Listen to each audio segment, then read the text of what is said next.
So at 16, I was literally on shoots with David Bailey and Marie Halbin. And then I was working for Bob Payton at a restaurant called Payton Place, and this was 1983. And I saw an advert in the Evening Standard for a booker at a model agency called Synchro. I had heard the word Synchro because I used to look at Ritz newspaper and all the magazines at the time, and everything used to be credited.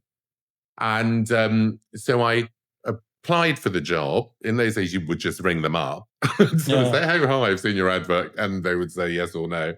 And I went for the interview, and it was a very small model agency called Synchro, which was on the fifth floor of a building in Russell Street in Covent Garden. And in those days, there were three big agencies: Models One, Lorraine Ashton, and Select. And so Synchro was a sort of poor relation, but it was making noises because the woman who ran it was called Beth Bolt. She was ex-model from Alabama, married to a really great photographer called Richard Dunkley, and she had the best eye in the business to this day. She opened the agency with a loan of £5,000, and which was not a lot of money even in those days to open a business, really. But she would walk around the streets of Covent Garden and she would pick up these girls and think, and she'd see something in them that no one else saw.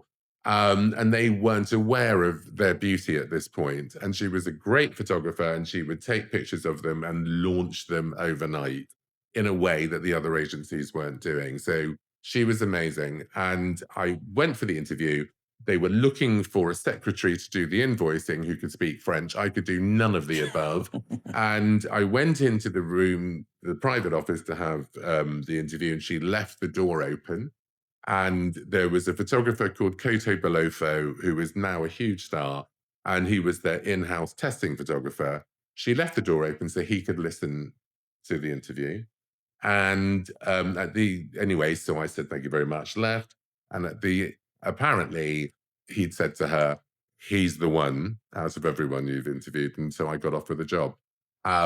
So the other booker there was furious because she wanted her life to be made easy. Yeah. Yeah. And I wasn't going to do that. And it was a really creative time. But, during that time, she would literally in the middle of the day say, "Right, I'm going scouting."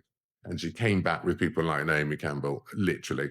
And so she launched amazing careers.